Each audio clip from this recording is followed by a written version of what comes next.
The 1920s was a time of evolution for young women. Gone was the trend of the Gibson girl, and in her place stood the independent, fashionable flapper. Based around the big cities, flappers were notorious for their promiscuous actions during the time. Unlike other groups, they didn't take a stand by picketing or protesting. They simply took a stand by being who they wanted to be, by doing what they wanted to do, and by not caring what other people thought of them. The flapper itself has many different definitions. It was first used in Great Britain to describe a girl who was young and still awkward with her movements. Preceding her entrance into adulthood, pioneering psychologist G. Stanley Hall described a flapper as a fledgling yet in a nest, and vainly tempting to fly while its wings only have pin feathers. A symbol of budding girlhood. A much simpler reason for their name is the shoes they wore on their feet. They were thick rubber soles called galoshes. They made a flapping noise when they walked. Flappers lived during the 1920s, but before that, the Gibson girl was society's picture of the ideal woman. Pictured as a woman with delicate faces, slender necks, and long hair piled loosely on the tops of their heads. The Gibson girl was sometimes known as the Barbie of the early 1900s. She did break gender stereotypes in her own ways, however, taking interest in things like art and athletics. During World War I, young men went off to war to serve their countries, and the women had to take their places in the workforce. While the men were away, they witnessed the horrors of the war. They saw their friends and colleagues get killed while serving their country. This gave them the motivation to be more carefree because they saw firsthand how short life could be. Back home, young women had to grow to have a sense of independence, and it stayed with them after the war was over. The men started to return, and people soon realized that so many people had died there weren't enough eligible suitors for all the young women. Women took this as an opportunity to really explore what life is all about. A combination of these things caused the youth to have the carefree nature they displayed. These newly independent women now started to go out more and enjoy their lives by dancing the night away and going to their local speakeasies. There was never really a huge event that centered the flapper movement in history in a society that restricted women as much as theirs. It wasn't hard for the flappers to take a stand. It isn't hard to view their actions as doing so. The way they chose to live their lives is all the evidence one needs to prove that their boldness made a difference. Their style changed the beauty standards of the 20s, adding an edgy freedom that wasn't present in previous trends. Their hair got shorter and dresses got looser, so they could keep up with the high-tempo dance crazes of the time. They began wearing makeup, something that was associated with loose women. The way they looked is something that made flappers extremely recognizable.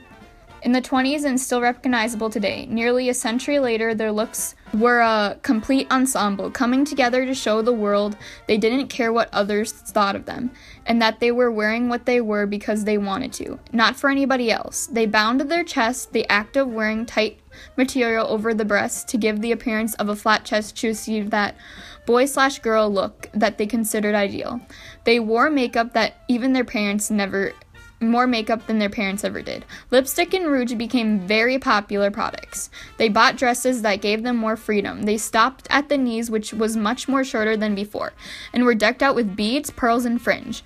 These additions accentuated their movements when they danced. Speaking of dances, the high-tempo dance crazes like the Charleston and the Lindy Hop kept flappers at jazz clubs dancing the night away. Not all people were flappers, though, and everybody seemed to have an opinion on them and their lifestyle. F. Scott Fitzgerald, a prominent author of the time who wrote The Great Gatsby, described flappers as lovely, expensive, and about 19. His wife, Zelda, was a well-known flapper, as well as a novelist. Colleen Moore, a film actress, spoke of flappers as smart and sophisticated, with an air of independence about them, and so casual about their looks and clothes and manners. I don't know if I realized as soon as I began seeing them that they represented the wave of the future, but I know I was drawn to them. I shared their restlessness, and I understood their determination to free themselves of the Victorian shackles of the pre-World War I era, and found out for themselves what life was all about. The flappers inspired people like F. Scott Fitzgerald and Colleen Moore. But of course there were people who disapproved of them and their actions. Agatha Christie, a novelist still revealed today as the greatest of all time, was one of these people. Now I am considered old-fashioned, she says. A woman I consider should be womanly. I have no patience with the modern girl who jazzes from morning to night, smokes like a chimney, and uses language that would make a Bilsengate fishwoman blush. This was basically her long-winded way of saying she didn't like the way they acted because it wasn't womanly. Some of the short-term effects of the flappers were flappers had left their responsibilities on hold and had a little fun while they were still young. They lived in the moment and helped women across the nation realize that they don't always have to be stuck at home following in the footsteps of their parents. They showed women that they could be out in the world just like men were, and that they could partake in the same activities. It also gave women the chance to try a new risky style.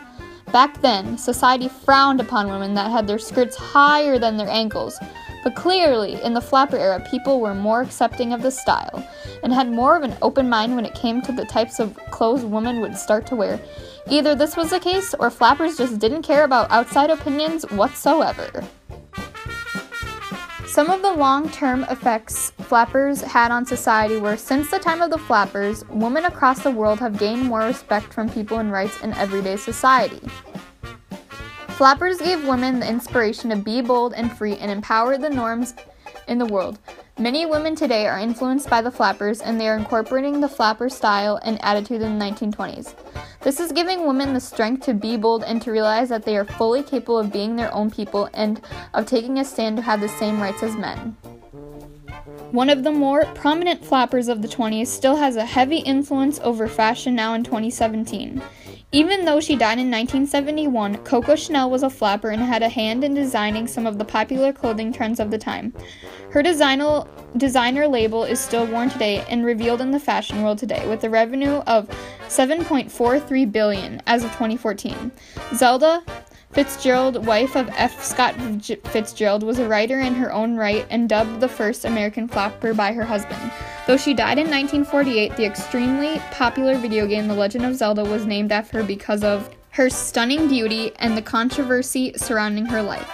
The concept of modern dating was brought to attention by the flappers. They were much more open to letting men into their lives and experimenting with the freedom they created for themselves. You may think to yourself, did these ladies ever work? It sounds like all they did was go out and party all day. But as a matter of fact, many flappers did have jobs. The jobs most flappers had were phone operators, and many of them even worked in sales. Many people in the time period would characterize that job as a man's job, but in fact, many women of the 1920s would take that as a challenge to show people that they can handle the same jobs as men. If it weren't for the flappers taking the initiative to kickstart the efforts of women in the workforce, we may be in a different place today in the terms of pay and opportunities. It is obvious the flappers had a big impact on women's behavior and overall character. They shaped the way people viewed women and their abilities. They showed society that women can be as bold as men, as outgoing as men, and as powerful as men. The flapper lifestyle was cut short, however, due to the stock market crash of 1929. The Great Depression hit and nobody had the time, money, or the inclination to go out to the clubs and have a good time. Though they had a short lifespan, flappers inspired women back in the 20s and made people more open-minded to somewhat turn away from the conservative ways of living to more modern approach. They opened the door for women to be more expressive with the clothing they wore and the way they lived. Flappers showed women a way to feel more free, to be different, to stand out, and to be heard more. Overall, flappers had a very carefree attitude because they didn't care what people thought of them. Smoking and drinking, despite prohibition being in effect, were just other ways for the flappers to experience the things that life had to offer. They continue to inspire women today, and that's how they took a stand. I would just like to give some shout-outs for our project. Shout out to me, Clair Kennedy. Shout out to Lechelle, my awesome partner. This project probably wouldn't have happened without us. Shout out to Mr. Pettis. He's our history teacher. Shout out to Google and Google Docs for giving us information. And most importantly, shout out to the Wi-Fi, computers, and our procrastination. Thank you for listening to our documentary, and I hope this gave you a little more insight on how the flappers lived in the 1920s.